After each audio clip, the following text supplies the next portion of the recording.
今回は軽井沢駅から横川駅まで歩いてみました。残念ながら駅タグが設置されていないので駅タグを取れないんですが歩いてみました。軽井沢駅、旧碓氷峠見晴台、熊野広大神社、熊野神社、峠の湯、横川駅という流れで20.4 キロの道のりを歩いてみました。それでは本編をどうぞ。今回は距離があるので始発に千葉駅から乗ります。18切符を使って軽井沢の方に向かうので始発の高崎線に乗ろうと思ってます。そのため秋葉原駅で急いで乗り換えています。上野駅で始発の高崎線に乗り込みます。なぜそんなに急いで始発に乗っているかというと、信越線の横川駅から軽井沢に行くところは、もうすでに電車が走ってないので代行バスではないんですけど、軽井沢駅のバスに乗る必要がありますと。そのバスが出発する時刻に合わせて信越線の横川駅に乗るにはちょっと早めに出ないといけませんと。ちょっとこの始発でもギリギリなんですよね。この始発を取り逃すと1時間半後になってしまうので急いで乗っています。今回は山歩きなので遅くなっちゃうと、帰りの時に心配になっちゃうのでちょっと念のため早く出ているような感じになっています。高崎駅に着いたので信越線に乗り換えます。対面乗り換えで簡単なんですけれども1分後に出発なので急いで乗り換えています。横川駅に到着しました。ここからは軽井沢駅のバスに乗り換えます。すでにバスが来ていて結構並んでいますね。ちょっと急いで並んで乗り込みます。千葉生まれなのであまり田舎に行くってことはないんですけれども、親の実家が富山だったのでよくこの信越本線を使って夏休みとかに遊びに行っていました。なのでちょっと結構楽しい思い出があるのか、横川には毎年夏に来ているような感じになっています。横川駅と軽井沢駅の間は標高差553メートルもあるみたいです。なので軽井沢の方は涼しいのかなと思って、ちょっと最近の暑さが厳しいのでちょっと期待をして楽しみにしています。前回去年の夏ですね、横川駅と、軽井沢駅の間っていうのは旧信越本線の廃線のトンネルがあるんですけども、そこをですね廃線ウォークということで軽井沢駅から信越本線まで歩くというツアーに参加して楽しかった思い出がありますと。その時にガイドさんから碓氷峠の方山を歩くこともできますよっていうことを聞いたので今回のチャレンジになりました。軽井沢駅に到着しました。在来線でこの時間ですね8時40分台に到着するとは思わなかったので、ちょっと今回始発の電車のルートを見直したことで、早く着くことができました。軽井沢駅周辺を散策して出発の準備を整えています。夏休みが始まったこともあって、家族連れとかの観光客の方が結構いらっしゃいますね。さてルートを確認できたんで出発します。まずは軽井沢駅の写真をパシャリと撮った上で、じゃあスタートします。さすが避暑地だけあって通りにはすごいおしゃれなカフェやお土産屋さんなんですかね、お店が結構並んでいます。なんか通りが都心なような感じですね。しばらく歩くと碓氷峠見晴台方面に向かう遊歩道の入り口に差し掛かりました。今回は遊歩道を使って歩いていこうと思います。結構遊歩道砂利が引いてあって綺麗な整備された遊歩道だと思って歩いていました。ちょっとしばらくするとそれが大きな大間違いだったことに気づきます。碓氷峠の頂上には熊野広大神社と熊野神社という神社があります。この神社もとても変わっていて、軽井沢側と群馬側の方で1個の社をですね2分割しているというような神社になります。結構有名な神社なので、遊歩道もこのまま参道みたいな形で神社まで整備されていると思って歩いています。遊歩道なんですけれども、この川に走る橋を渡ったところでちょっと様子が変わってきます。あれ、なんかすごい山道ですね。ちょっと進んでいくと今度は山道なんですけれども、どんどん茂ってきています。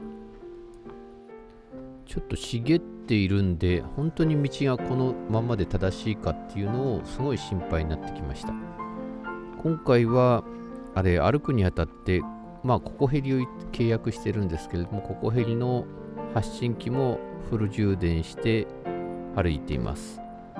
で、地図も電波通らないだろうと思ったら案の定電波通らなかったので、山と高原の地図の碓氷峠に向かう地図をダウンロードして GPS で場所位置を確認しながら歩いています。本当にちょっとさらに遊歩道なんですけれども、これ歩いてる人があんまりいなさそうな感じで、ちょっとですね、道をたどっていくっていうののどっちの道が正しいのかっていうのはちょっと見た目だと判断できないところがいくつかありました。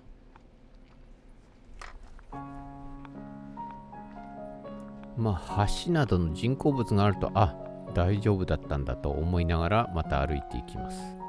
道標とあれですね、車道を渡る橋が見えてきました。こういうものがあると、ここはやっぱり遊歩道なんだなと思います。けどちょっとあれですね、心配になりつつ歩いてたんで、ちょっと疲れが溜まっています。ひたすら山道を歩いていきます。やっぱり遊歩道というより山道ですね。遠くになんか建物らしきものが見えてきました。そろそろ見晴らし台のところに着くみたいです。道標がありました。右側が見晴らし台に続く道のようです。ここを登れば見晴らし台のようです。進みましょう。見晴らし台に到着しました。県境ですね。この長野県と群馬県の県境のモニュメントがあります。石でちょっと県境の線を表している。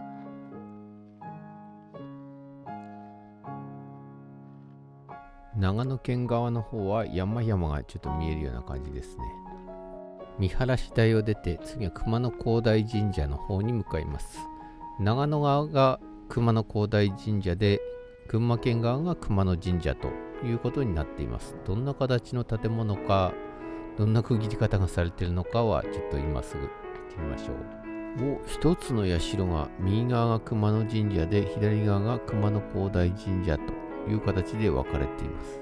熊野広大神社の奥の方にはご神木のシナノキがありました。あとなんかどこでもドアの、モニュメントがあります。これちょっと扉開くみたいです。神社を出発して横川の方に向かいます。分岐ポイントがありましたので、中山道の方に向かって歩きます。軽井沢に比べて横川の方がもともと標高が低いので、下り道を延々とちょっと歩いているような形になっています。沢を渡って進んでいきます。ちょっとあれですね、道がちょっと不安になる時もあるんですけども、ここしかないっていう感じもするので進んでいきます。縦札があってちょっと広い道に合流しました。ちょっと安心感があります。数時間歩いて初めてここで人に会いました。白い史跡を紹介する看板がいくつかありましたけれども、ここにはなんか危険通り抜け不可みたいな看板があって、これは先に進めないのかと思ってすごい心配になりました。途中見晴らしがいいところがいくつかあるので、その都度に写真を撮らせてもらいました。急な下りに差し掛かりました。そろそろあれですかね、麓に近づいてきたって感じですかね。道路と合流しました。これで碓氷峠は一旦下山っていう感じになりますね。この碓氷峠の歩いてきたところ、旧中山道のとこの紹介の看板がありました。ちょっとここを見てみると散歩道って書いてあるんですけども、結構山道でしたね。ちょっとこの道路からあれですね、横川の方にどう行けばいいのかっていうのはちょっとわからなくなってしまったんで、あちこちふらふら歩いてたら、アプトの道が見えたので、そこを降りていきました。そういえばアプトの道からこの上に力持ち屋さんがあるよっていうのがたびたび見てたので、ああここかと思って急いで降りていくと、よく見慣れたアプトの道に出くわすことができました。だんだん麓に降りていくとかなり気温が暑くなっていたので、もう汗だくです。なので峠の湯でちょっと温泉に入ってから先に進むことにしました。さて、温泉を上がったので峠の湯を出発して、次は横川駅の方に向かいます。廃線跡をくぐって、片方は遊歩道になっているので、遊歩道側を歩くようにこの線路の下をくぐっていきます。暑いですね。もう全然、もうさっき山歩いてた時は涼しかったんですけど、この遊歩道のところはかなり暑いです。もうせっかく温泉入って汗をさっぱり流したんですけれども、もう汗だくになっています。機関車の運転体験をやられているようですね。さすがに暑いのか、扉を開けて運転してるみたいです。碓氷峠鉄道文化村が見えてきました。そろそろ横川駅ですね。懐かしい車両がいっぱい飾ってあります。機関車がやってきました。結構これも運転できると楽しそうですよね。横川駅に到着しました。なんか今日横川駅人が多いですよね。なんででしょうかね。とりあえずお腹空いたので、荻野屋に本店に行って峠の釜飯を食べていきましょう。食べ終わって横川駅に来てみたら、なんか人が多かった理由が分かりました。 SL が来てるみたいですね、イベント列車として。ちょっと早く高崎に帰りたいんで乗りたいなと思ったんですけど、出発してしまいました。なので見送ります。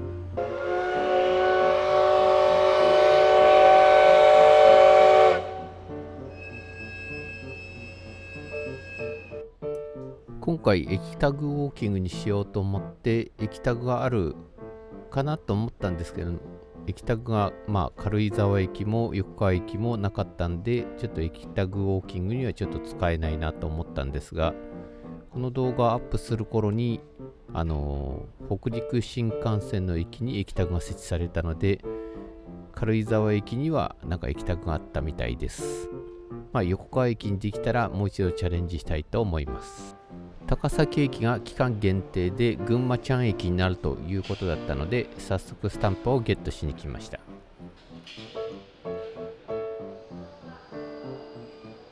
群馬ちゃん駅のスタンプをゲットしました。高崎駅の駅タグがですね、機関車の飾りのとこに貼られていました。ちょっと見つけるのに苦労いたしました。